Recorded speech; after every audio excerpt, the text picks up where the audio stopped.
नमस्कार दोस्तों।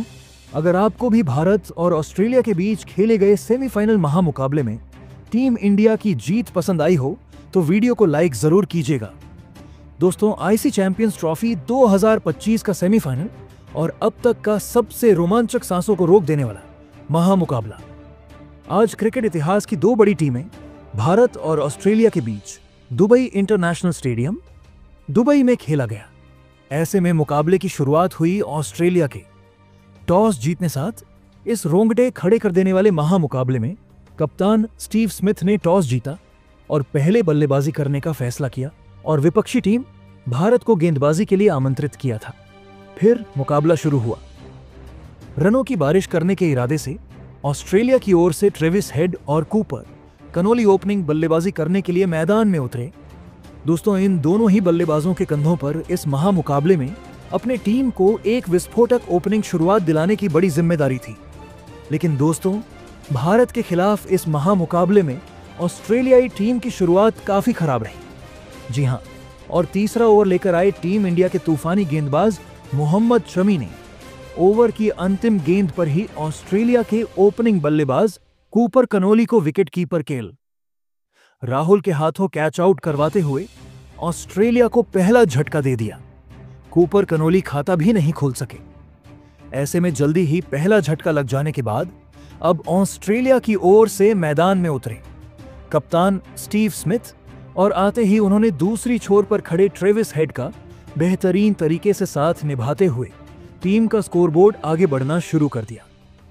दोस्तों, भले ही ऑस्ट्रेलियाई टीम को कूपर कनोली के रूप में बड़ा झटका लग चुका था, लेकिन इसका असर मैदान में मौजूद स्टीव स्मिथ और विस्फोटक बल्लेबाज ट्रेविस हेड्स पर बिल्कुल नहीं देखने को मिल रहा था, क्योंकि पावर प्ले होने के चलते दोनों ही बल्लेबाज अपने हाथ खोलते हुए तेज तरार शॉट मैदान के चारों ओर जड़ रहे थे।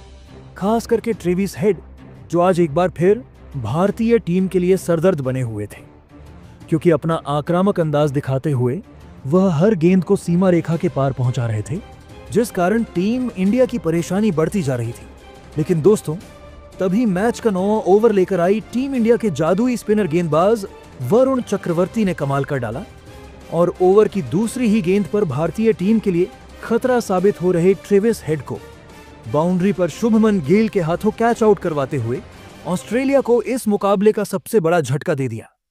आपको बता दें, ट्रेविस हेड 39 रन की पारी खेल आउट हुए। ऐसे में दो बड़े बल्लेबाज पेवेलियन लौट जाने के बाद अब ऑस्ट्रेलिया की ओर से मैदान में उतरे अनुभवी बल्लेबाज मार्स लबुशेन। फिर यहां से मैदान में मौजूद ऑस्ट्रेलियाई बल्लेबाज स्मिथ और मार्स लबसेन ने सूझबूझ के साथ भारतीय गेंदबाजों का सामना किया और एक बार फिर टीम का स्कोरबोर्ड आगे बढ़ना शुरू कर दिया। दोस्तों, पावर प्ले खत्म हो चुका था, जिस कारण अब दोनों ही बल्लेबाज धीमी गति से टीम का स्कोरबोर्ड आगे बढ़ा रहे थे। लेकिन खराब गेंद पर बीच बीच में जोरदार शॉट भी दोनों ही बल्लेबाजों से देखने को मिल रहे थे, जिस कारण देखते ही देखते इन दोनों ही खिलाड़ियों ने टीम को 100 रन के पार भी पहुंचा दिया और साथ ही कुछ ही देर बाद 5वें विकेट के लिए 50 से अधिक रनों की साझेदारी भी पूरी कर ली।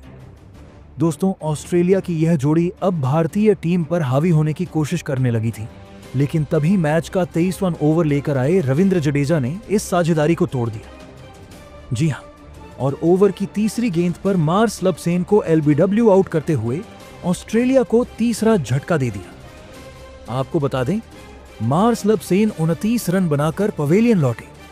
ऐसे में अब ऑस्ट्रेलिया की ओर से मैदान में उतरे जोश इंग्लिश। लेकिन दोस्तों, रविंद्र जडेजा की घूमती हुई गेंद के सामने जोश इंग्लिश आज ज्यादा वक्त तक क्रीज पर नहीं टिक पाए और 2 ओवर बाद ही विराट कोहली को एक आसान सा कैच थमाकर पवेलियन चलते बने।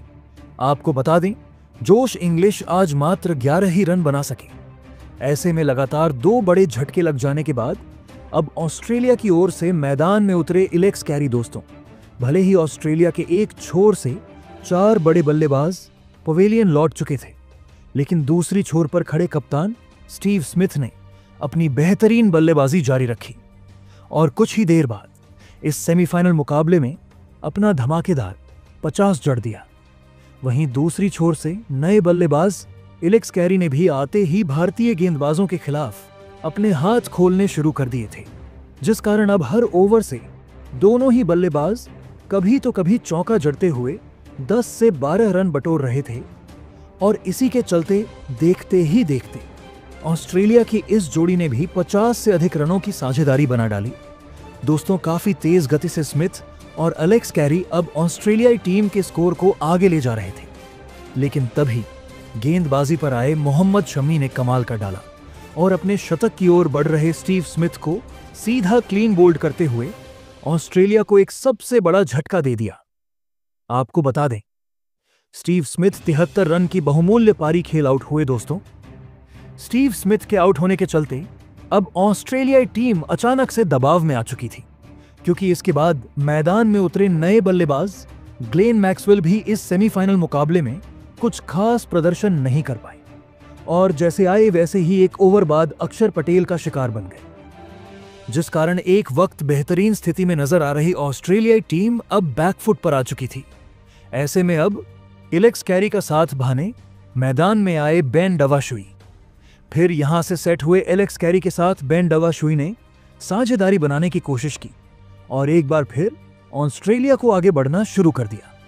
लेकिन दोस्तों, अब धीमी गति से स्कोर मैदान पर देखने को मिल रहे थे, लेकिन इस बीच एलेक्स कैरी ने अपने धमाकेदार बल्लेबाजी के दम पर महत्वपूर्ण 50 जड़ दिया।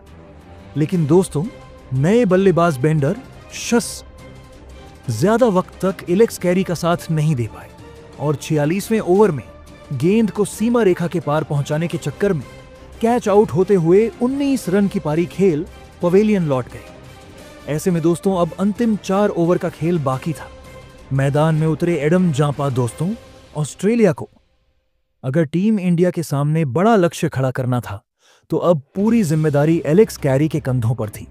लेकिन दोस्तों, मैच के 47वें ओवर में एलेक्स कैरी भी अपना धैर्य खो बैठे और 2 रन चुराने के चक्कर में रन आउट होते हुए 61 रन की पारी खेल पवेलियन लौट गए। वहीं इसके बाद बचे हुए अंतिम 2 विकेट भी ऑस्ट्रेलियाई टीम ने जल्दी ही गंवा दिए, जिस कारण यह महामुकाबला जीतने के लिए ऑस्ट्रेलिया भारतीय टीम के सामने 265 रनों का ही लक्ष्य खड़ा करने में सफल हो पाई। ऐसे में ऑस्ट्रेलिया से मिले 265 रनों के लक्ष्य का पीछा करने भारत की ओर से कप्तान रोहित शर्मा और शुभमन गिल बल्लेबाजी करने के लिए मैदान में उतरे। दोस्तों, ऑस्ट्रेलिया ने दिया हुआ लक्ष्य बड़ा था। ऐसे में दोनों ही बल्लेबाजों पर विस्फोटक अंदाज में शुरुआत दिलाने की बड़ी जिम्मेदारी थी। लेकिन दोस्तों, लक्ष्य का पीछा करते हुए इस महामुकाबले में भारतीय टीम की शुरुआत काफी खराब रही। जी हां, और चौथे ओवर की अंतिम गेंद पर ही गेंदबाजी करने ऑस्ट्रेलिया तूफानी गेंदबाज बेन डवासुइस ने ओपनिंग बल्लेबाज शुभमन गिल को सीधा क्लीन बोल्ड करते हुए भारतीय टीम को पहला झटका दे दिया। आपको बता दें, इस सेमीफाइनल में शुभमन गिल मात्र 8 रन बनाकर आउट हुए। वहीं दोस्तों, शुभमन गिल के आउट होने के बाद दूसरी छोर पर खड़े टीम इंडिया के कप्तान रोहित शर्मा भी इसके बाद ज्यादा वक्त तक ऑस्ट्रेलिया के घातक गेंदबाजों का सामना नहीं कर पाए और 3 ओवर बाद ही कूपर कनोली की गेंद पर एलबीडब्ल्यू आउट होते हुए अपना महत्वपूर्ण विकेट गंवा बैठे।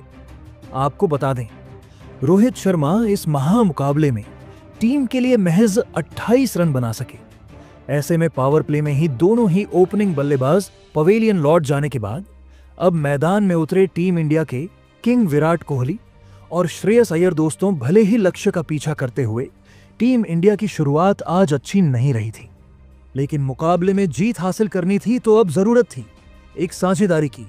और दोस्तों, ऐसा ही कुछ इसके बाद मैदान में मौजूद अय्यर और कोहली के बल्ले से देखने को भी मिला, जहां पावर प्ले खत्म होने के बाद मैदान में मौजूद कोहली और अय्यर ने सूझबूझ के साथ ऑस्ट्रेलियाई गेंदबाजों का सामना किया और धीमी गति से ही सही, लेकिन एक बार फिर भारतीय टीम का स्कोरबोर्ड आगे बढ़ाना शुरू कर दिया और कुछ ही देर बाद भारतीय टीम के स्कोर को भी 100 रन के पार पहुंचा डाला। दोस्तों, जल्दी विकेट गिर जाने के बावजूद जिस तरह की बल्लेबाजी श्रेयस और कोहली के बल्ले से देखने को मिल रही थी वह लाजवाब थी, क्योंकि ऑस्ट्रेलियाई कप्तान स्मिथ समय समय पर गेंदबाजी में बदलाव कर रहे थे, लेकिन इसका असर कोहली और अय्यर के बल्लेबाजी पर बिल्कुल नहीं देखने को मिल रहा था। काफी आसानी से दोनों ही बल्लेबाज स्ट्राइक रोटे कर रहे थे, जिस कारण जल्दी ही एक बार फिर किंग विराट कोहली ने लक्ष्य का पीछा करते हुए इस महामुकाबले में अपना धमाकेदार 50 जड़ दिया। दोस्तों, टीम इंडिया की यह जोड़ी काफी बेहतरीन तरीके से आगे बढ़ती जा रही थी, लेकिन तभी मैच का 27वां ओवर लेकर आए एडम जंपा ने इस साझेदारी को तोड़ दिया और ओवर की तीसरी गेंद पर श्रेयस अय्यर को सीधा क्लीन बोल्ड करते हुए 45 रनों पर पवेलियन का रास्ता दिखा दिया। ऐसे में अब कोहली का साथ निभाने मैदान में उतरे अक्षर पटेल और आते ही उन्होंने आक्रामक अंदाज में अपने पारी की शुरुआत करते हुए ऑस्ट्रेलिया गेंदबाजों पर दबाव बनाना शुरू कर दिया। लेकिन दोस्तों, अक्षर पटेल अच्छी शुरुआत के बावजूद ज्यादा वक्त कोहली का साथ नहीं निभा पाए और 35 ओवर में नाथन एलिस की गेंद पर क्लीन बोल्ड होते हुए कोहली का साथ छोड़ गए। बता दें, अक्षर पटेल 27 रन बनाकर आउट हुए। फिर मैदान में आए अनुभवी बल्लेबाज केएल राहुल और आते ही उन्होंने T20 अंदाज में गेंद को सीमा रेखा के पार पहुंचाना शुरू कर दिया। वहीं दूसरी छोर से अब विराट कोहली भी अपने शतक की ओर बढ़ रहे थे, लेकिन तभी 43वें ओवर में बहुमूल्य पारी खेल रहे विराट कोहली गलती कर बैठे और छक्का लगाने के चक्कर में बाउंड्री पर कैच आउट होते हुए 84 रन की पारी खेल पवेलियन लौट गए, जिस कारण मुकाबला अब रोमांचक मोड़ पर पहुंच गया। अंतिम 30 गेंद पर भारतीय टीम को जीत के लिए 36 रनों की जरूरत थी, लेकिन फिर हार्दिक ने सिक्सर शो दिखाया और ऑस्ट्रेलिया से हार का हिसाब बराबर कर लिया। हार्दिक ने 24 गेंद में 28 रन ठोके, जिसमें 3 छक्के और 1 चौका देखने को मिला। अंत में केएल राहुल ने छक्का मारकर मैच को जीता दिया। राहुल ने भी ताबड़तोड़ अंदाज में 42 रन की पारी खेली। इस तरह टीम इंडिया ने सेमीफाइनल में ऑस्ट्रेलिया को 4 विकेट से हरा दिया है और इसी के साथ भारतीय टीम चैंपियंस ट्रॉफी 2025 के फाइनल में पहुंच गया है। इसी के साथ टीम इंडिया ने ऑस्ट्रेलिया को टूर्नामेंट से बाहर कर वनडे वर्ल्ड कप 2023 का बदलाव ले लिया है।